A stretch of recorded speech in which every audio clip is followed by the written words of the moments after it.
दोस्तों, अपरा एकादशी 2 जून 2024 को है। इस दिन गाय को अगर हम एक चीज़ चुपचाप से खिला देते हैं तो हमारे घर में महालक्ष्मी का निवास होने लगता है। एकादशी हर महीने में आती है, शुक्ल पक्ष और कृष्ण पक्ष, लेकिन ज्येष्ठ मास की एकादशी बहुत महत्वपूर्ण होती है, इसलिए सबसे खास होता है। आइए जानते हैं साल 2024 में अपरा एकादशी कब है। दोस्तों, अपरा एकादशी तिथि भगवान विष्णु को बहुत प्रिय है। माना जाता है इस दिन भगवान विष्णु की पूजा और इनका व्रत करने से सभी पापों का नाश होता है और मोक्ष की प्राप्ति भी होती है। ज्येष्ठ का महीना जो 24 मई 2024 से शुरू हो गया है। ज्येष्ठ मास की शुक्ल पक्ष की निर्जला एकादशी और कृष्ण पक्ष की अपरा एकादशी दोनों ही बहुत महत्वपूर्ण मानी जाती है। ज्येष्ठ मास में गर्मी भी चरम सीमा पे होती है और निर्जला एकादशी भी इसी माह में रखा जाता है, जो कि बहुत कठिन होता है। ज्येष्ठ मास कृष्ण पक्ष की अपरा एकादशी 3 जून और 2 जून दोनों को मनाई जाएगी। एकादशी का क्या महत्व होता है दोस्तों? अपरा शब्द का अर्थ होता है असीमित, यानी कि अपरा एकादशी का व्रत करने वाले को असीमित सुख और धन की प्राप्ति होती है। इस कारण इसे अपरा एकादशी कहा जाता है। इतना ही नहीं, अपरा एकादशी असीमित लाभ देने वाला भी माना जाता है। अपरा एकादशी असीमित पापों से मुक्ति दिलाती है, ऐसा माना जाता है। इसको करने से पापों से मुक्ति मिल जाती है। इतना ही नहीं, व्यक्ति को रोग, दोष, आर्थिक तंगी से सभी पापों से छुटकारा मिलता है और अच्छे पुण्य की प्राप्ति होती है। पांडवों ने भी इस व्रत को करके श्री कृष्ण के मार्गदर्शन में रहकर महाभारत के युद्ध में विजय प्राप्त किया। दोस्तों, अपरा एकादशी के दिन स्वर्गलोक का दरवाजा खुल जाता है। दोस्तों, इस दिन में किया गया दान पुण्य और दिनों से किया गया दान पुण्य से अधिक माना जाता है। वास्तव में 2 जून अपरा एकादशी के दिन अगर यह उपाय आप कर लेते हो और यकीनन आप पे माता लक्ष्मी की कृपा होगी और आप धनवान बन जाएंगे। आप धनवान न बने तो मुझे बताना दोस्तों। आपको जो उपाय बता रहे हैं यह उपाय आप कर लीजिएगा। जानते हैं, चुपचाप एकादशी के दिन आप यह चीज़ गाय को खिला दें। यह एक छोटी सी चीज़, करोड़पति भी हो जाएंगे, करोड़पति। सभी संकटों से मुक्ति मिलेगी। मृत्यु दंड, पितृदोष, अगर कोई भी संकट आप पे होगा, यह सब तुरंत से छुटकारा मिल जाएगा। पूरे साल भरे रहेंगे आपके अन्न धन भंडारिया, यूँ कहें 7 पुश्तों तक करेगी आप धन पर राज। दोस्तों, 7 पीढ़ियों तक आपका बैंक बैलेंस बढ़ता चला जाएगा। जो भी संकट है, दुख, दर्द, परेशानी है, सब दूर हो जाए। सभी सुख आपके कदमों में आ जाएंगे। सभी सुख आपके कदम चूमेगी। अगर आप यह छोटी सी चीज गाय को खिला देते हैं, तत्काल गरीबी आपके जीवन से खत्म हो जाएगी। यूँ कहें, व्यक्ति रंक से राजा बन जाएगा और 33 कोटि देवी देवताओं को धारण करने वाली गौ माता भी व्यक्ति पर आ जाता है। व्यक्ति पर कभी भी अन्य धन वस्तु की कमी नहीं होती है। धन के भंडार जीवन में हमेशा भरे रहते हैं। व्यक्ति के जीवन से तत्काल गरीबी खत्म हो जाती है। तो दोस्तों, कौन कौन से खास उपाय हैं जो गाय माता को खिलाने से हमको खुशियां मिलेगी? दोस्तों, यह उपाय आप कर लीजिए और यकीन मानिए आपके घर में अन्य धन के भंडार सदैव भरे रहेंगे। जो भी जीवन के दुख, दर्द, संकट है, परेशानियां हैं, वह सभी दूर हो जाएंगे। इस वीडियो में उसी हम खास चीज और महत्वपूर्ण चीज के बारे में बताएंगे, क्योंकि आपको एकादशी के दिन यह चीज आपको जरूर गाय को खिलानी है। तो दोस्तों, अपने फायदे के लिए यह पूरा वीडियो जरूर देखिएगा। दोस्तों, अगर आपने इस वीडियो को बीच बीच में देखा, काट तो आपको इसका लाभ नहीं मिलेगा और जीवन में आपको कभी सफलता हासिल नहीं होगी, क्योंकि इस वीडियो में आपको ऐसे उपाय गाय के निहित बताने वाले हैं जो आपको करने से जो भी दुख, दर्द, संकट, परेशानी है या कामयाबी होने में बाधाएं आ रही हैं, सभी से छुटकारा मिलने वाला है। या यूँ कहें, आपके जीवन में अपार धन, सुख, संपत्ति की प्राप्ति हो जाएगी।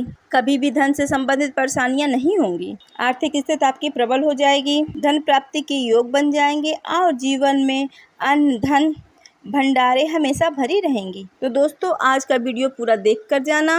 अगर आप चाहते हैं आप और आपके पूरे परिवार पर गौ माता की कृपा होती रहे, गौ माता की कृपा से, आपके पितरों की कृपा से और देवी देवताओं की कृपा से आपका धन भंडार भरा रहे, यह वीडियो बहुत ही फायदेमंद है दोस्तों, और आप इसे पूरा देखिएगा। दोस्तों, अगर आपने मेरा चैनल सब्सक्राइब नहीं किया है तो कर लीजिएगा और बेल आइकन को ज़रूर दबाइएगा।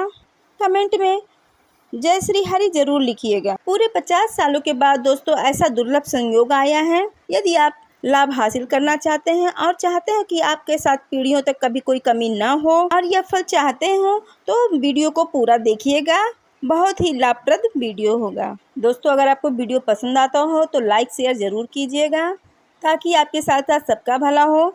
दोस्तों श्री एकादशी के दिन तीर्थ स्नान करना बहुत ही फलदायी माना जाता है। दोस्तों अगर आपको कहीं तीर्थ स्थान न मिलता हो, आपके घर के आसपास न हो, तो आप नहाने वाले पानी में थोड़ा सा आप गंगा जल और तिल के कुछ दाने आप मिला लीजिए, उसी से स्नान कर लें। दोस्तों स्नान करने के बाद आप सर्वप्रथम अपने पूजा घर को साफ करें। दोस्तों एकादशी के दिन दान करने से आपकी सभी मनोकामनाएं पूर्ण होती है। इस दिन दान का बहुत अधिक महत्व होता है। इस दिन हमें दान अवश्य करना चाहिए। दोस्तों इस दिन एकादशी के दिन पूर्वजों की कृपा पाने का बहुत अच्छा दिन माना जाता है। दोस्तों आपको बता दें इस दिन भगवान विष्णु की पूजा के साथ साथ सूर्यदेव की पूजा भी जरूर करनी चाहिए। दोस्तों आपको बता दें अगर आप इस दिन भगवान श्री हरि के साथ साथ भगवान सूर्यदेव की भी पूजा आराधना करती हैं तो आपके सभी ग्रह के जो दोष हैं वो सब दूर हो जाएंगे। व्यक्ति के जीवन में सुख संपत्ति की प्राप्ति हो जाती है, समस्त मनोकामना व्यक्ति की पूर्ण हो जाती है। दोस्तों एकादशी के दिन यह उपाय जो है जरूर करना है। गाय का उपाय बताने से पहले आपको एक उपाय बता दें। दोस्तों आप यह उपाय जरूर करो। एकादशी के दिन आप पीपल के पेड़ के नीचे चौमुखी दीपक आप आटे का जरूर लगाएं। उसमें आपको कलावे की बाती लगाकर सरसों के तेल का दीपक जला देना है और बीच में 2 साबुत फूल वाले लौंग भी डाल देना है। फिर देखिए आपके जीवन में कैसे चमत्कार होता है। शाम के समय जलाकर छोड़ दें और मनोकामना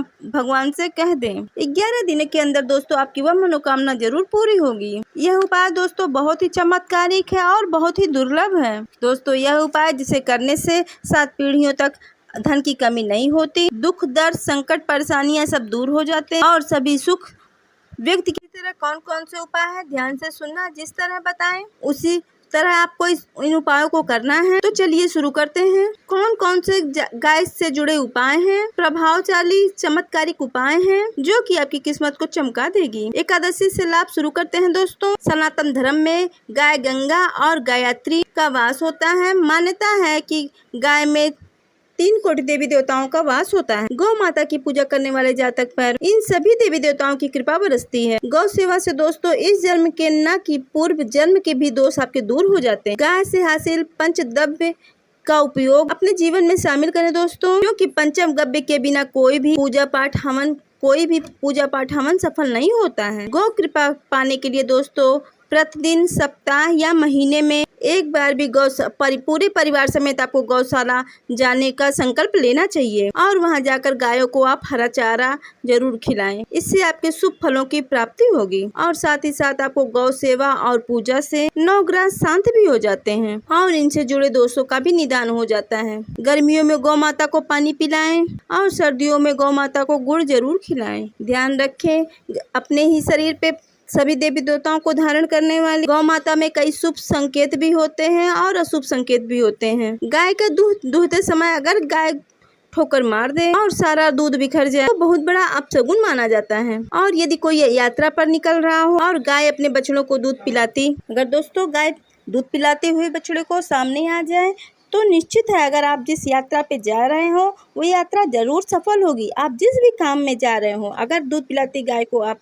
देख लिए हो तो आपका काम शुभ ही होगा। यात्रा पर जाते समय बाईं ओर गाय का आवाज आना और रात्रि में गाय का हुंकार करना भी शुभ माना जाता है। दोस्तों भूलकर भी आप गाय के साथ दुराचार ना करें, अन्यथा मिलता है घोर पाप और जीवन में बहुत ही सारी संकटें आती हैं और जीवन में परेशानियां बनी रहती हैं।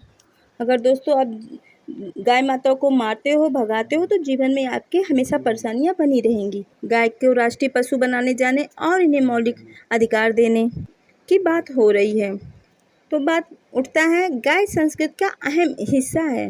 तो सनातनी लोग खराब व्यवहार गौ माता से कैसे कर लेते हैं। गाय दर दर भटकती रहती हैं, उन्हें डंडों से पीटा जाता है। भरपेट इन्हें चारा तक नहीं देते। लोग दूध ले लेते हैं और गाय को इधर उधर भटकने के लिए छोड़ देते हैं। गाय जब तक दूध देती है तब तक उनकी सेवा होती है। जैसे ही दूध देना बंद कर देती है तो लोग इन्हें उसकी किस्मत के भरोसे छोड़ देते हैं। सड़कों और गलियों में भटकने के लिए कोई इधर मारता है, कोई उधर मारता है, तो कभी कोई पानी डाल देता है, कभी वाहनों की चपेट में आ जाती हैं, कभी तो बीमार होकर वो मर जाती हैं। तो ऐसे में जरूरत है इन बातों को जानने की।